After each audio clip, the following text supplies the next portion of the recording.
Last second drama in Pittsburgh, on Long Island, in Edmonton and Nashville. The Lightning and Bruins are both vying for the top spot in the Atlantic, and the Devils and Senators did battle with both teams desperately looking for a win. Details coming up on this edition of Locked On NHL Game Night. When that final horn sounds, you know it's time for Locked On NHL Game Night. All the post-game reactions to every game across the league, every single night, with insights only the hosts at Locked On can provide. Prepare to experience game day reactions like never before, only on Locked On NHL Game Night. Your team every day. Hey, hockey fans, welcome to Locked On NHL Game Night, part of the Locked On Podcast Network, now the #1 sports podcast network, your teams every day. Thanks for making Locked On NHL Game Night your place to get a recap of the night in the NHL during the regular season and the playoffs. We are available wherever you get your podcasts and on YouTube. Today's episode is brought to you by FanDuel. If you want to be right in the middle of the action this season, visit FanDuel.com and place your NFL live bets all season long. I'm Eddie Garcia, an LA Kings fan on the West Coast and the host of Locked On LA Kings, going solo tonight, but I'm here to get you caught up on all the goals, saves, big moments, and storylines from the night in the NHL with a big assist from our Locked On local experts. 10 games in the NHL on Tuesday, and we had NHL history with 4 game-tying goals scored in the final 15 seconds or less. And we'll start with one of those games, and that was in Pittsburgh, where the Penguins were taking on the Ducks. Anaheim would steal 2 points away from the Penguins in this one, thanks to a star rookie and a veteran goalie. Let's check in and get the story on this one from the host of Locked On Anaheim Ducks, Kyle Carr. Craziest comebacks in history, and it all happened within milliseconds. Kyle Carr from Locked On Anaheim Ducks here, and the Ducks were out in Pittsburgh taking on the Penguins, and what looked like was going to go to OT with a 2-2 tie ends up becoming a 3-2 game for the Penguins when a very questionable penalty is called on Ville Husso for holding the stick as a goaltender, leads to an immediate power play goal for the Penguins. And then it looks like it's just going to be no points for the Ducks. And the Ducks decide to pull the goalie very late in the game and draw a penalty, which then, while shorthanded, they decide to pull the goalie again. Ville Husso's running through the middle of the crowd. The puck's bouncing, and a pass lands on Beckett Seneca's stick. He takes it down, fights through a couple of checks, and ends up scoring with 0.1 second left in the game. Game ends up going to overtime and then into a shootout. And Ville Husso stands tall. Leo Carlsson roofs his shot, and the Ducks come away with 2 points after what looked like 0 points was going to be their fate. Great game. Fly together. Yeah, great game if you're a Ducks fan. I don't know if it was so great if you're a Pittsburgh Penguins fan, because not only did Beckett Seneca score that game-winning goal with a 10th of a second left, he, to his credit, threw it on net, and he didn't have time to really try and do anything else. And it goes off of the glove of Penguins defenseman Erik Karlsson, who was laying in the crease. That's how the Ducks tied it. Pittsburgh dominated overtime, but they could not get the puck past Ville Husso, the Ducks' number 3 goalie to start the season, with Lucas Dostal and Peter Mrazek out due to injury. Husso finished with 44 saves and stopped all 3 shooters he saw in the shootout. Ville Husso now 5-2 since being called up due to injury. As for Beckett Seneca, if you don't know the 19-year-old rookie, he is your leading scorer amongst all rookies in the NHL. It's not Matthew Schaefer. It's not Ivan Demidov, although they're both great rookies as well. But Beckett Seneca, the Anaheim Ducks, 26 points to lead all rookies. Now, for Pittsburgh, they didn't have Evgeny Malkin in this one, out on injured reserve with an upper body injury. He's week to week. Artur Shilov's in net, allowed 3 goals on 28 shots. For the Ducks, they lead the Pacific Division with a 19-10-1 record, and they are 4-0 in shootouts this season. For Pittsburgh, obviously a bitter loss. They thought they had 2 points in the bag in this one, end up with 1, which is important in the East. They dropped to 0-5, though, now this season in the shootout, and they are holding down the number 1 wildcard spot in the East. How about the Predators hosting the Avalanche? And Colorado Star defenseman Cale Makar scores on a 4-on-6 power play with 8 seconds left. His first power play goal of the season. Eventually, this one would go to a shootout where Nashville gets the 4-3 win for the Predators. Jonathan Marchessault has scored his 6th of the year on the power play. Brady Shea's 1st of the year. And UC Saros allowed 3 goals on 42 shots. He stopped all 3 shooters he faced in the shootout and did not face either Nathan MacKinnon or Cale Makar in that shootout for the Avalanche. Let's get a report, though, from the host, one of the co-hosts of Locked On Colorado Avalanche, and that is Zach Pearson. The Colorado Avalanche wrap up their road trip in Nashville tonight with a shootout loss in what ended up being one of the more strange endings to a game, as far as the shootout goes anyway, that I have ever seen. In the first period, it felt like the Avs maybe overlooked the Preds a little bit, let them hang around, and ended up with a 2-2 tie. That carried over all the way through the second, but then in the third, the Predators able to take the lead, get a 3-2 lead, and push that all the way down to the very end of the game. The Avs power play looks not good for 3 opportunities, 3 quick succession opportunities, but then get a 4th opportunity with the goaltender pulled in the third and score with 8 seconds left to force overtime and continue to at least get a point in this game. After that, overtime is not enough to decide it, so the game goes to a shootout. After 2 shots, the second shot for Nashville, Philip Forsberg runs into Scott Wedgwood. Wedgwood then faces a third shot and is then pulled for concussion protocol, which ends up being a moot point anyway, as Landeskog cannot score. The Avs do not convert on any of the shootout shots and fall to Nashville. We said it, you can't overlook the Predators. It felt like the Avs did at least a little bit there, but you come away with a point, and on a four-game road trip, you take a total of 5 out of 8 possible points. You're still feeling pretty good about that, even if this one does sting a little bit. We'll obviously break down all of this on Locked On Avalanche, so be sure to check that out. All right, thanks to Zach Pearson for that report. And he's right. Very bizarre situation where Scott Wedgwood does get bowled over. It looked like he hit his head on the ice, but then they let him face another shooter in the shootout and then decide to take him out of the game. Like, what was the phone off the hook? They couldn't get through. That's an old, outdated reference, by the way. But either way, all's well that ends well for Nashville as they improved to 2-0 in the shootout this year. Nathan MacKinnon did have 2 assists for the Avalanche in the loss, 49 points leading the NHL, and Colorado 21-2-7 on the year, leading the NHL with 49 points. One of the few things, though, they haven't done well this year, 0-4 in shootout games. We had the Oilers taking on the Sabres in Edmonton. We get a buzzer beater from Connor McDavid to tie it up with 1.9 seconds left to send this into overtime. But Buffalo ends up with the 2 points thanks to an overtime game-winning goal from Alex Tuch. Josh Doan had a pair of goals for the Sabres in this one, numbers 9 and 10, both on the power play. Tage Thompson gets his 14th of the year, stealing it from Evan Bouchard and then scoring, embarrassing the Oilers defenseman. That made it 3-0, but obviously Edmonton stormed back with a pair of Connor McDavid goals, including that game tire in the final moments. But Tuch's 11th of the year gives Buffalo the win. Colton Ellis, by the way, in net for the Sabres, stopped 6 shots, but he was hit hard in this game in a collision. He would finish the period, but left after the first. Alex Lyon took over, allowing 3 goals in this one. Eventually, though, ends up getting the win in the shootout. Let's get a report on this one from the host of Locked On Edmonton Oilers, and that is Zach Zareris. In overtime, doesn't feel that bad. Tonight wasn't one of those nights. On a night where, for the first time, in really a long time, the Oilers had a bit of magic, mounting a 3-goal comeback, scoring the game-tying goal with a single second left.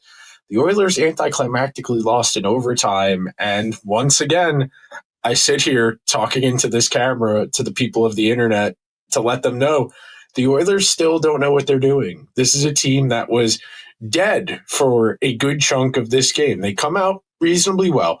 There's a 10-minute stretch in the first period where the Sabres don't record a single shot on goal.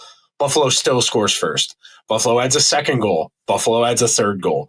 The Oilers come out, third period, hair on fire, play their absolute butts off for those final 20 minutes of regulation, and still only come away with 1 point to Buffalo, who's a bottom 5 team in the NHL. The Oilers on this homestand have shown a little bit of improvement from where they've been for good chunks of the season. But the Oilers still have a lot of work to do, and with each passing day, they are running out of games to get that work done. And thanks to Nick Zeraris for that report. And I say this all the time, perhaps being the LA Kings fan and having PTSD from facing the Oilers 4 years in a row in the playoffs, he's not wrong on a lot of the things he said, including this Oilers team not being able to get it together. And certainly they were facing a Buffalo team that had been on a 3-game losing skid, which they snapped with this win. And yet the Oilers are still holding down the number 1 wildcard spot in the West. Imagine what they would do if they could actually get this thing figured out. As a matter of fact, as a Kings fan, I actually don't want to imagine that.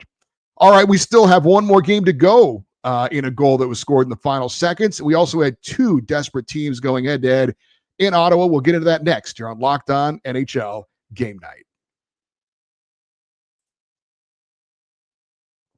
The holidays are amazing, but they can also get overwhelming fast. Travel, gifts, parties, year-end expenses. It's easy to lose track of your money this time of year. And that's exactly why Monarch has become such a game changer for me. If you want to keep your finances under control this holiday season, you need to be using Monarch, rated Wall Street Journal's best budgeting app of 2025. Monarch is the all-in-one personal finance tool that brings your entire financial life together in one clean, simple dashboard. The holiday spending category can become a lifesaver. You can see exactly what's left in your gift and travel budget in real time. Monarch makes money check-in simple, just a minute or 2 each week, and you're completely up to speed. And it's great for couples, shared dashboards, shared goals with fewer, wait, how much did we spend? Conversations. Don't let the financial opportunities slip through the cracks. Use the code LOCKEDONNHL at monarch.com, and you get half off your first year. That's 50% off your first year at monarch.com with the code LOCKEDONNHL. Hey, thank you for making Locked On NHL Game Night your first listen of the day, and thank you for making Locked On the #1 sports podcast network. You already live your team every day. Now take it up to the next level and go ad-free. Join the Everydayers Club today and get Locked On NHL Game Night with no interruptions, members-only Discord access, and more, all for just $5 a month or $50 a year. Check the link in the show notes to learn more. Let's check in on the Islanders hosting the Golden Knights, and Pavel Dorofeyev scored with the extra attacker for Vegas with just 14 seconds left in regulation, sending this one into overtime, eventually a shootout where New York gets the extra point with a 5-4 victory. Islanders rallying down 2-0 in this one. Let's get a report from the host of Locked On New York Islanders, and that's Gil Martin. New York Islanders score a thrilling 5-4 shootout win over the Vegas Golden Knights. 2 goals by Bo Horvat, including one that was really the key. Islanders down 2-0 last minute of the first period, and Horvat scores to energize the Islanders, who eventually took the lead after that by a 3-2 margin. So Horvat coming up big, Ilya Sorokin making some big saves, and for Islander fans, J.G. Pageau back in the lineup and Simon Holmstrom scoring a goal for the first time in a long time. In the shootout, it's Emil Heineman getting the game winner after Sorokin came up big and stopped 4 chances. For more in-depth daily coverage of your New York Islanders, check out the Locked On Islanders podcast. Thanks to Gil Martin for that report. He mentioned Bo Horvat with 2 goals, numbers 18 and 19 on the season for him. Sorokin allowed 4 goals on 36 shots in net. New York has won 4 of 5, and they are holding down the 3rd spot in the Atlantic Division. For Vegas, Ivan Barbashev gets his 11th. Pavel Dorofeyev in the final seconds, his 12th of the year, as Vegas does get a point out of it. Carter Hart allowed 4 goals on 27 shots in net. He's now 2-0-1 in 3 starts since joining the Golden Knights. Vegas's 4-game winning streak comes to an end. Their 12th game this season that has gone beyond regulation. Golden Knights are holding down the number 2 spot in the Pacific Division. We have the Senators hosting the Devils, a battle of 2 teams really both needing to get a win to try and get on track. New Jersey would get that win thanks to a 4-3 victory. Cody Glass scores the only goal in the 3rd period. That's your game winner. Arseny Gricic and Simon Nemec each had their 7th goals of the season. Gricic had 2 assists as well. In the victory, Jacob Markstrom allowed 3 goals on 38 shots as New Jersey snaps their 5-game losing skid. They are tied with the Flyers in the battle for the final playoff spot in the East, the wild card spot. But Philadelphia does have 2 games in hand, which right now would give them that tiebreaker. As for Ottawa, they've lost 5 of 6 now, and they're just 1-5 since Brady Tkachuk returned to the lineup from injury. Drake Batherson had a pair of goals, numbers 11 and 12, and Tim Stützle also gets his 12th of the year. All 3 goals coming on the power play. Connor Brown had 3 assists. Linus Ullmark allowed 4 goals on 32 shots in that tough loss for Ottawa. Jets were hosting the Stars, and Dallas continues its impressive play away from home with a 4-3 victory. Dallas jumped out to a 3-0 lead in this one. Jason Robertson's 19th of the year came on the power play, ends up being the game winner. Rope Hintz gets his 9th, the power play goal as well, and Mikko Rantanen dished out 3 assists in this one. Casey DeSmith in net for Dallas allowed 3 goals on 33 shots. The Stars are 9-0-2 in their last 11, so an 11-game point streak. They're also 11-4-1 on the road this season. That's the most road wins of any team in the Western Conference, and now overall 21-5-5 on the season. They're just 2 points behind Colorado for the overall points lead in the NHL, and of course, first place in the Central Division. At least it looks like we'll probably be guaranteed not to see an Avalanche Stars first round playoff matchup.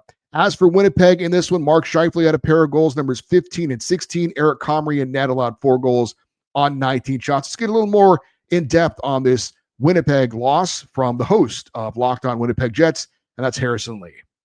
The Jets lost a close one against the Dallas Stars, 4-3. Bit of a moral victory here as the Jets desperately needed a couple of points, but unfortunately came up just short. Harrison Lee from Locked On Winnipeg Jets coming to you live after the game. It was a pretty close game, and one where I thought the Jets actually outplayed Dallas in a number of key categories. But unfortunately, in the moments where you had to avoid making a mistake, avoid taking that extra penalty, and giving the Stars an inch where they'd take a mile, that was enough to make the difference. Winnipeg, was unfortunately quite short there, had a couple of major lapses, and just could not quite find the extra goal to really seal this one away. Even though Logan Stanley scored and Scheifele provided 2 markers of his own, it just wasn't enough. We'll talk about this one in full and where the Jets are at on tomorrow's episode of Locked On Winnipeg Jets. See you there. Have a great night. And as always, go Jets go. All right. Thanks to Harrison Lee for that report as the Jets come up a bit short against a very good Dallas Stars team. The Winnipeg Jets now 2-7-1 since star goalie and reigning Hart and Vezina Trophy winner Connor Hellebuck was lost to knee surgery.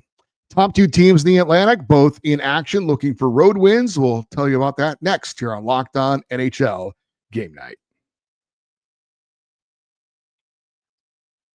NFL Sundays move fast. One big play, and suddenly everything feels different. That's what makes live betting with FanDuel so exciting.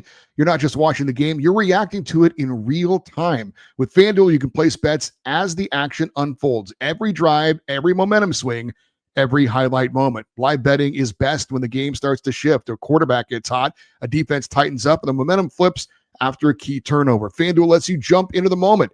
Live spreads and money lines adjust instantly. Player props update as a player heats up. You can also bet who will score the next touchdown, what will happen on the next drive, totals, and more. It keeps you locked into every snap, every drive, every possibility. So if you want to be right in the middle of the action as the season heats up, visit FanDuel.com and place your NFL live bets all season long. FanDuel, the game moves fast, and so can you.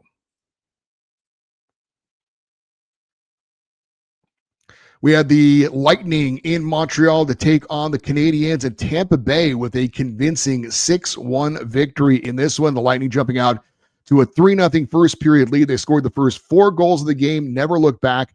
Nikita Kucherov gets his 13th, and the struggling Braden Point gets a much-needed goal, his 4th of the year. Darren Radish would ice this game with 2 third-period goals to put it away, and Jonas Johansson in net for the Lightning allowed 1 goal on 27 shots. Tampa Bay at 17-11-2 on top in the Atlantic Division as they snap a 4-game losing skid. As for Montreal, they got their lone goal of the game was from Oliver Kapanen, his 9th of the year.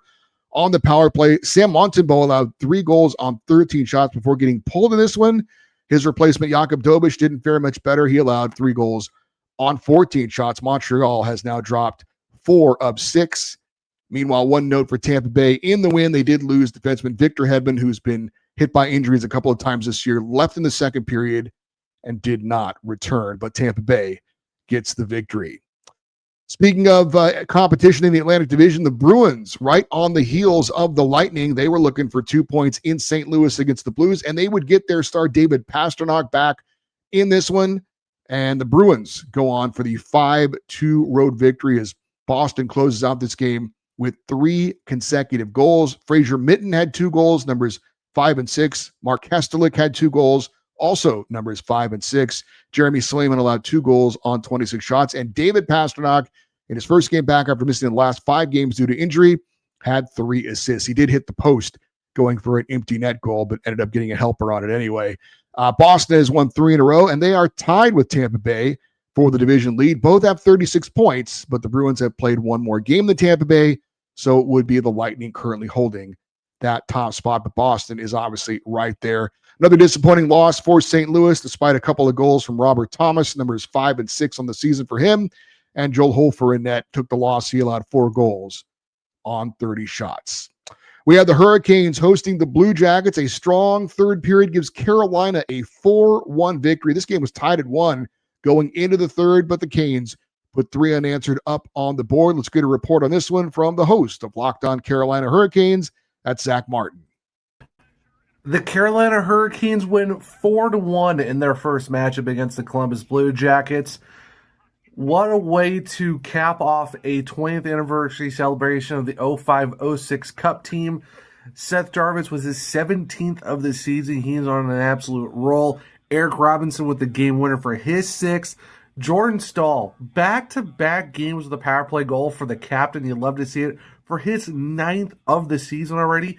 He looks like on pace to get 20, and it's been a while since he's done that. And the last time he's had back-to-back games with power play goals in each contest, 2021. Great moment for the captain. Jordan Martinook with a shorthanded empty net goal to ice the game, making it 4-1. Brandon Bussey, 23 of 24 saves, is now 9-1 in his first 10 starts of his career.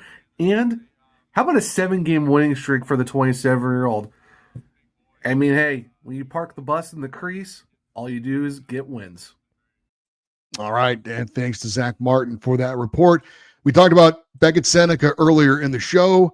When you talk about young goalies, Jesper Wallstad of Minnesota is getting a ton of attention, deservedly so, but Brandon Bussey also getting the job done for Carolina. He allowed 1 goal on 24 shots in this one, and as you heard Zach tell you, 9-1 is that rookie goaltender on the season for the Carolina Hurricanes. Canes are 1 point back of the Washington Capitals for first place in the Metropolitan Division, thanks to that victory. As for Columbus, Dmitry Voronkov had a power play goal, his 11th.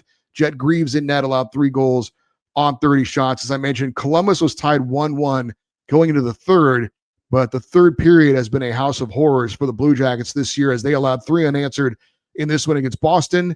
And the Blue Jackets on the season are now a -17 in goal differential in the third period.